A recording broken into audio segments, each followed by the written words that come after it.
Bismillahirrahmanirrahim. Assalamualaikum warahmatullahi wabarakatuh. Selamat pagi anak-anak. Baik, apa kabarnya hari ini? Alhamdulillah. Saya berbahagia hari ini karena bisa bertemu lagi dengan kalian. Baik, sebelum melanjutkan, saya ingin menjelaskan sedikit tentang layanan informasi. Layanan informasi yaitu layanan bimbingan dan konseling yang memungkinkan siswa untuk mengetahui informasi jabatan ataupun pendidikan yang nantinya berguna untuk pemilihan kedepannya si siswa tersebut. Dan hari ini kita akan membahas tentang menggapai cita-cita. Kenapa menggapai cita-cita? Karena kita sebagai manusia, sebagai generasi muda, kita harus memiliki cita-cita yang baik dan bagus tentunya. Bagaimana kita agar mudah bisa menggapai cita-cita? Kita harus selalu semangat dan optimis. Manfaat menggapai cita-cita yaitu menambah semangat untuk hidup. Karena apa? Karena kita mempunyai tujuan, yaitu tujuan menggapai cita-cita.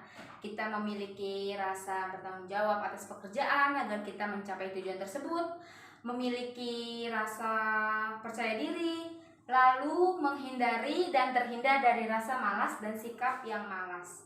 Dan pastinya kita harus selalu semangat untuk menggapai cita-cita. Baik, selanjutnya saya akan menjelaskan beberapa asas, yaitu ada asas kegiatan. Asas kegiatan ialah asas yang menghendaki para peserta didik yang menjadi sasaran layanan berpartisipasi secara aktif dalam penyelenggaraan ataupun kegiatan dalam bimbingan dan konseling. Selanjutnya itu ada asas keterbukaan. Asas keterbukaan yaitu asas yang menghendaki para peserta didik yang menjadi sasaran layanan atau kegiatan bersikap terbuka dalam menyampaikan keterangan dirinya maupun dalam menyampaikan dan menerima informasi dan materi dari luar yang berguna untuk pengembangan dirinya. Baik, selanjutnya itu ada asas kenormatifan. Asas kenormatifan yaitu seorang konselor harus bisa menjalankan tugasnya dengan baik sesuai dengan norma hukum dan adat istiadat. Dan seorang konselor harus bisa menciptakan suasana yang harmonis antara konseling dan konselor. Karena konselor yang profesional, ia dapat dan terbiasa untuk menciptakan suasana yang harmonis. Baik, yang terakhir itu ada asas kerahasiaan, di mana asas ini mengharuskan merahasiakan segala data ataupun keterangan bagi seorang peserta didik ataupun konseling yang tidak boleh disebarluaskan atau diberitahukan kepada orang lain. Baik, sebelum melanjutkan pelajaran hari ini, saya mohon untuk mendengarkan dengan baik, memperhatikan ke depan, tidak membuat kegaduhan atau suara. Setelah saya menjelaskan materi yang saya sampaikan pada hari ini, dipersilahkan atau diperbolehkan untuk kalian semua bertanya, tetapi tidak dengan suara, melainkan angkat tangan, sebutkan nama, baru memberikan pertanyaan yang ingin ditanyakan. Baik, untuk memulai pelajaran hari ini, alangkah baiknya kita berdoa menurut kepercayaan masing-masing. Berdoa mulai. Berdoa tak pernah selesai. Baik, sebelum kita melanjutkan materi hari ini, saya mohon perhatiannya untuk memperhatikan video berikut. Via. Iya, Kak. Lagi ngapain kamu? Lagi nonton. Nonton apa? Film dokumenter tentang Indonesia. Oh ya? Ternyata Indonesia tuh luas banget ya. Banyak tempat-tempat kerennya. Gak kalah sama luar negeri. Iya dong. Bisa gak ya Indonesia jadi negara yang bener-bener besar, maju, terus disegani sama dunia? Nggak ada, nggak mungkin. Kalau mimpinya ketinggian, gimana, Kak? Kamu harus yakin bahwa apa yang kamu kerjakan itu bermanfaat buat orang banyak. Yang penting, kamu harus gigih. Mulai melangkah untuk menggapai cita-cita. Oke. Jangan lewatkan obrolan inspiratif bersama Cak Lontong dan Najwa Shihab. Nah, inilah contoh orang-orang yang gigih dan tidak takut untuk mencapai keinginannya.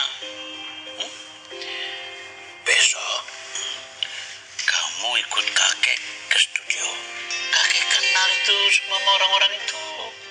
Nah, jadi kamu bisa lihat sendiri bagaimana kerja keras mereka sehingga mereka bisa jadi orang-orang seperti itu.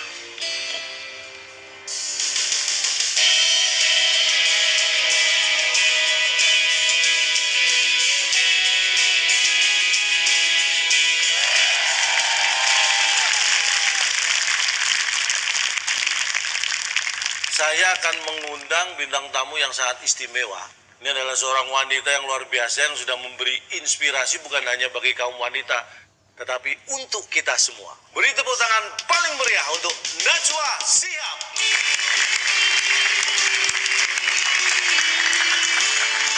Salam, Tok. Nana, sehat? Alhamdulillah. Selamat datang, silakan duduk. Najwa Shihab ini ya presenter ternama Indonesia lah ya. Tapi kalau saya amati sebenarnya Anda ini juga semacam motivator. Gimana, Cak? Karena kalau saya lihat setiap politisi yang Anda undang untuk diwawancara itu sepertinya harus mereka terlihat pintar gitu kan. Apalagi kalau sudah di hadapan Nana, mereka sudah nggak bisa nyontek, nggak bisa tanya ke sebelah. Tepuk tangan buat saya. Tapi ini masih banyak yang penasaran nih, bagaimana seorang Najwa Shihab memulai karirnya. Sebetulnya saya menjadi jurnalis itu kecelakaan, Cak. Oh? Jadi tidak pernah berencana menjadi wartawan. Cita-cita saya itu dulu jadi hakim, jaksa, atau pengacara. Karenanya saya kuliah di Fakultas Hukum UI. Di semester akhir di Fakultas Hukum UI, saya tuh dapat kesempatan magang. Dan magang 3 bulan itu ternyata mengubah rencana hidup. Dari tadinya mau jadi itu hakim, jaksa, pengacara, jatuh cinta pada profesi ini, dan sekarang sudah hampir 20 tahun jadi wartawan. Jatuh cinta pada jurnalistik berarti ya? Jatuh cinta, Cak. Makanya itu jadi pilihan. Hidup. Nggak beda jauh sebenarnya dengan saya. Gimana, Cak? Saya dulu punya cita-cita sebenarnya jadi insinyur. Jadi karena saya ambil elektro di ITS juga, tapi jatuh cinta itu juga yang membuat saya berubah. Jatuh cinta sama siapa, Cak?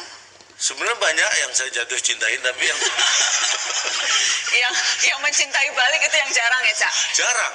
Karena itu hanya satu dan sampai sekarang pun saya yakin dia juga belum sadar sepenuhnya. Menyesali pilihan yang diambil. mungkin ya. Tapi saya dari elektro kemudian ke dunia komedi, entertain juga sebenarnya unsur jatuh cinta itu juga sangat dominan nih. Kita bicara masalah 20 tahun hampir berkarir di dunia jurnalistik. Nah, tantangan-tantangan apa yang pernah dihadapi seorang Nana? Pada saat awal mulai saya rasa wajar di semua orang yang baru memulai profesi baru, ada rasa ragu, takut, deg-degan, nggak pede, apalagi kalau disuruh liputan-liputan yang saya anggap waktu itu susah, atau suruh ngejar wawancara tokoh-tokoh yang wah rasanya tokoh-tokoh penting. Jadi pasti itu ada rasa ragu dan takut ketika baru mulai. Ragu dan takut. Dan apa yang dilakukan Nana untuk mengatasi itu?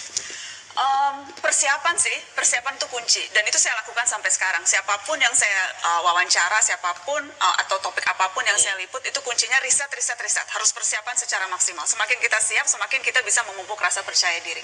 Walaupun, Cak, sampai sekarang pun setiap kali kamera tuh berhadapan dengan kamera, kita kan kalau 3, 2, 1 Q itu rasa deg-degan tuh selalu masih ada sih. Masih ada? Sampai sekarang? Sampai sekarang rasa mules-mules kalau mau muncul di kamera tuh selalu masih ada. Kapan Nana merasakan titik terendah dalam karir dan juga hidup? Dalam karir ketika tidak yakin dan merasa investasi waktu mungkin saja dan investasi tenaga akan sia-sia kalau memulai hal yang baru, ketika waktu itu Mata Najwa di awal-awal tahun pertama memulai. Dalam hidup saya pernah berada dalam situasi yang ketika saya kehilangan anak perempuan saya, Cak. Jadi anak perempuan saya meninggal setelah dilahirkan 4 jam. Dan saya ketika itu merasa hidup saya hancur.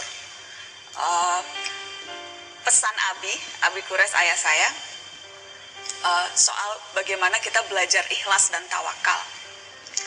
Dan Abi bilang tawakal itu terambil dari kata, saya masih ingat sampai sekarang, wakala dan yakilu, yang artinya mewakilkan atau diwakili. Jadi kalau kita tawakal itu sebetulnya kita sedang meminta Allah untuk mewakilkan urusan-urusan kita. Cuma bedanya kalau kita minta diwakili manusia, silahkan terserah Anda yang Apa yang mewakili mau apapun. bukan, ya. Tapi kalau kita tawakal dan meminta urusan kita diwakili oleh Allah, itu harus ada usaha lebih dulu. Baru setelah itu Allah akan membantu. Jadi ketika saya betul-betul merasa sudah maksimal berusaha sekuat tenaga untuk mempertahankan bayi perempuan saya dan kemudian ternyata tetap diambil oleh Allah, itu saatnya untuk belajar tawakal. Dan sesungguhnya itu perjuangan yang keras yang harus dilakukan setiap hari, belajar untuk ikhlas dan menyerahkan kepada Allah.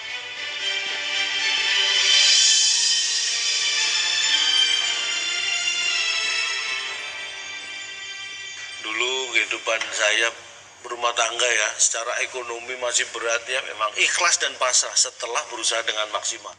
Tekanan ekonomi luar biasa, sudah punya anak, punya istri, saya ikhlas, pasrah. Anak istri saya pasrahkan ke mertua dulu, bukan jadi langsung agak ringan. Gitu. Ini bicara masalah keluarga tadi kan. Istri saya dulu mungkin tertarik dengan saya karena saya orangnya humoris, suka bercanda. Makanya ketika pada satu kesempatan saya berkata untuk meminang dia untuk saya nikahi, dia setuju menerima. Padahal waktu itu saya bercanda. Dan sudah 22 tahun ya, Cak? Dan sudah 22 tahun. Luar jadi biasa. Istri Cak Lontong tuh cantik banget loh. Dan banyak yang tanya kok mau sama Cak Lontong. karena mungkin hobi tadi kuncinya. Hobi apa sih? Hobi yang sama itu, hobi dia, saya hobi bercanda. Kalau Nana ini kan hobinya apa? Belajar. Apa? Bener nggak sih? Hobinya apa sih? Kalau olahraga saya sukanya bola. Abi ayah saya tuh luar biasa gila bola. Anak saya tuh juga Izat, kapten sepak bola di sekolahnya. Gitu. Dan saya tuh soccer mom, jadi kemana-mana yang nganterin bola. Calontong suka nonton bola juga? Saya hobi nonton bola, tapi sekarang, nah sekarang ini saya daripada nonton bolanya lebih seru lihat komentar netizen. Tuh kadang-kadang komentar-komentar itu lebih seru daripada pertandingan bolanya. Netizen yang budiman.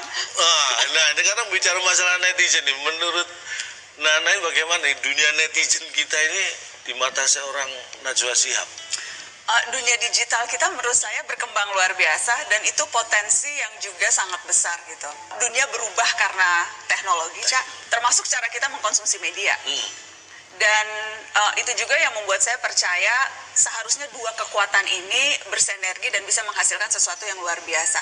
Jadi bagaimana mempertemukan media dan teknologi untuk mulai melakukan sesuatu. Menurut saya itu menjadi kunci sih, menjadi kunci bagaimana kita memanfaatkan dunia teknologi ini untuk berkarya.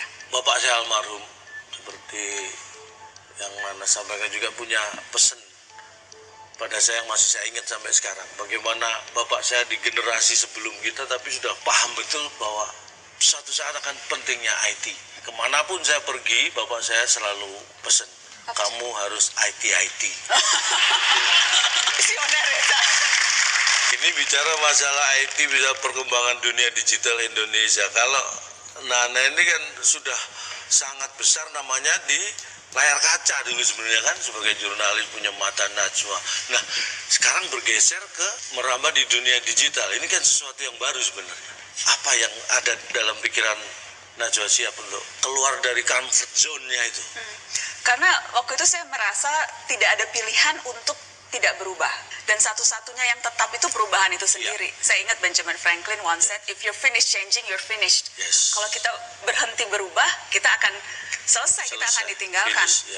Jadi itu juga yang kemudian membuat saya merasa saya harus mulai mencoba sesuatu.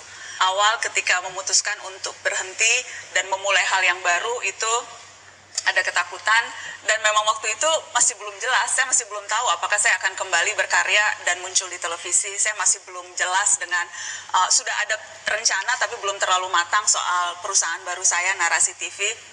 Tapi ketika itu saya berpikir harus mencoba lebih dulu, dan karena waktu itu tidak lagi di TV, saya memilih platform digital karena ada di mana-mana bisa pakai dan gratis, YouTube. Ada resiko yang harus diambil, tapi menurut saya itu harus dan layak dilakukan, karena saya juga ingat ada satu ungkapan Cak Lontong, hidup yang tidak dipertaruhkan tidak akan pernah dimenangkan. Dan untuk memulai hal yang baru, mencoba sesuatu yang lain, ya memang terkadang kita harus berani mempertaruhkan apa yang kita punya. Luar biasa. Terima kasih Najwa Shihab. Terima kasih Cak Lontong. Semoga cerita ini bisa memberi inspirasi. Yang paling penting, apa yang ingin kita lakukan untuk Indonesia adalah mulai aja dulu. Jangan kemana-mana, karena saya juga nggak akan kemana-mana. Bener, saya akan ada di sepanjang acara ini. Dan untuk mengajak Anda semua, mulai aja dulu. Makanya, kalau nggak percaya, nih, lihat sendiri. Baik, selanjutnya saya akan menjelaskan menggapai cita-cita.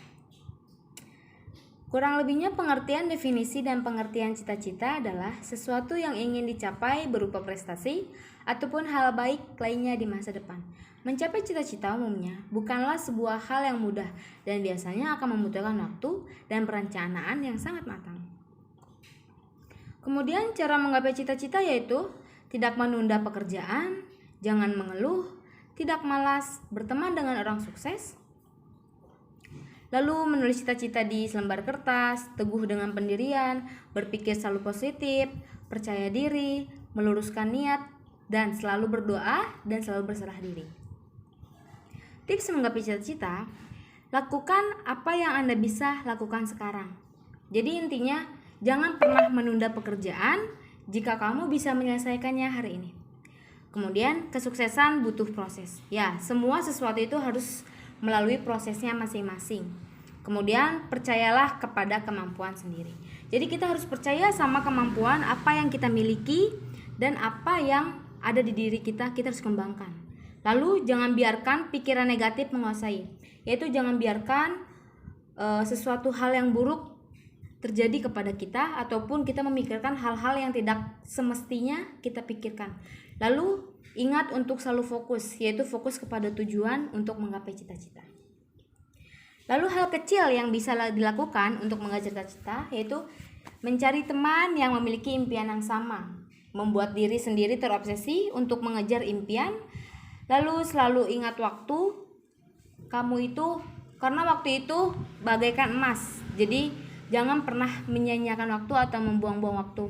Lalu mulai rencanakan langkah menggapai cita-cita itu seperti apa. Jadi kita harus merincikan langkah-langkah apa yang akan kita lalui dan kita jalani. Lalu tiada hari tanpa belajar. Jadi kita harus tetap semangat belajar untuk menggapai cita-cita. Oke, baik. Ada yang ingin ditanyakan? Oke, saya berharap kalian semua dapat mengerti dan memahami materi hari ini. Dan selalu ingat, selalu belajar, karena tidak ada suatu hasil yang baik tanpa proses yang panjang. Saya cukupkan materi hari ini, kurang lebihnya wassalamualaikum warahmatullahi wabarakatuh.